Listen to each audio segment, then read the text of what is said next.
Why documenting systems will save your cleaning company. Well, you know, you often hear everybody talking about systems. Systems. Well, you know, systems is really what drives your business.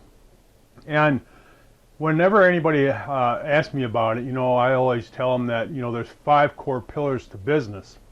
And those 5 pillars are the pillars that we want to develop systems in. So those 5 pillars are, you got leadership, you got operations, you got HR and employees, you got finance, and then you have sales and marketing.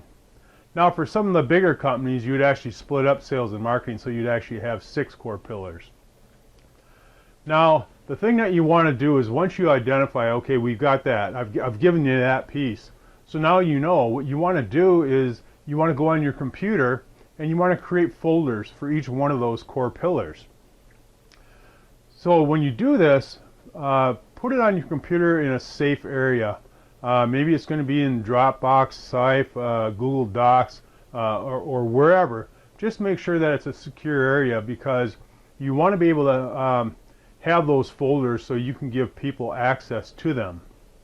And in some cases, such as the finance piece of it, you may limit to who has access to that. So you got to make sure that wherever you're building these folders and putting these folders, that you have that capability of you know, only allowing certain people to go into certain folders.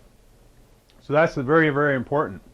So now that you've got that, the thing that you want to do is that you always want to think about the one system that's going to move your business forward in the biggest way. Well, think about that. Or think about the current challenges that you're having. Let's say it's you're having hiring issues. Well, when was the last time you looked at your hiring system? Have you reviewed that lately? I mean, do you have it all step by step laid out in a process that's documented on paper and not in your head? Because that's the big issue, is that most cleaning business owners have all these processes and systems in their head. They don't take the time to write them down and get them on a Word document, or record them with an audio, or even do a video. You have to take the time to do that. And so maybe the easiest thing to do is just to go ahead and write down them steps, step by step, you know, what that process is. That's your system. So that's what you want to do for your hiring. You know, and you've heard me talk about the hiring systems many, many times. So we're going to start with our ad, then it's going to end with you making the applicant an offer. But that's what you want to do. Now, let's say it's another system. It could be marketing. Maybe you're having some issues with marketing or challenges with marketing. You're not getting any leads coming in. Well, again, now in your folder under sales and marketing, you can break this all down into different topics. So maybe it's SEO, you know, maybe it's Facebook ads, you know, so it could be a lot of different things. So within that folder, you're going to have hundreds and hundreds of different folders that are going to be systems that you create for just your marketing. The same thing is true for your leadership, operations, finance, and HR and employees. You're going to have hundreds of documents in there. Now you have to remember, okay, let's say you're just starting out. You can build these systems when you first start out. The thing what's going to happen is, now that you've got them on paper, you've got them in your system.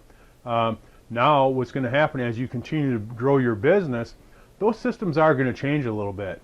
But the beauty is that you got the initial system done. So now it's just a matter of going back in there and retweaking things as you continue to grow.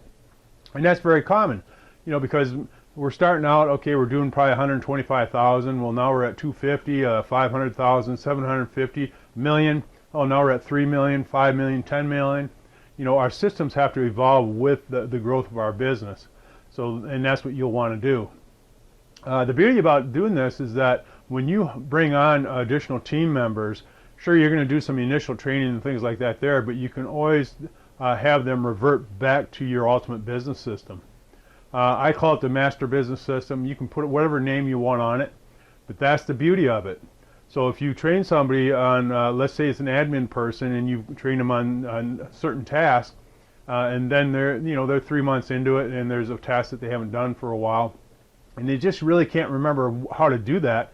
Well, they can go into your master business system, look under that HR and employee area, and they're going to be able to find exactly that process, that system that's all documented for them. They can review it, and now they can go about and finish completing that task.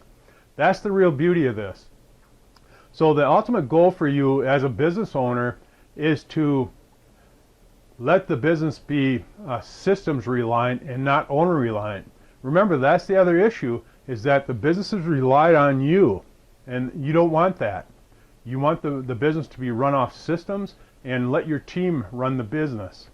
Hopefully at some point you'll only be working a few hours a week while you have other interests, and you can go off and do that while your business is just on autopilot because of the systems you put in place and the team that you built.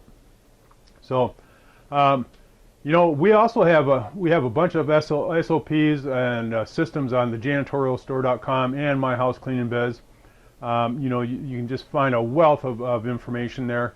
So if you're a member, you know, go there and start there, because that's where you're going to find a lot of stuff. In fact, we have one package of documents that has SOPs for janitorial service providers, and that actually is used for the SIM certification. But again, we have hundreds and hundreds of documents just in that one document right there.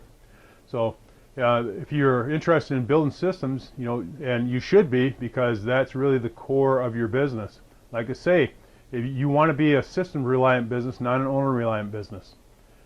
You know, it'll be fantastic when you're at that level to where your business is running on autopilot and you don't have to be there. You can take vacation for 3 months, 6 months, and you can come back and your business is still there, and it's possibly even grown. And more cases, it more likely has grown because you've got the right systems and you got the right team in place. So very, very important. Hopefully you enjoyed this. If you did, go ahead and click on that like and share button. And if you haven't subscribed to our YouTube channel, go ahead and click on the subscribe button, and you'll find hundreds and hundreds of videos that will be helpful for you to build your successful cleaning business.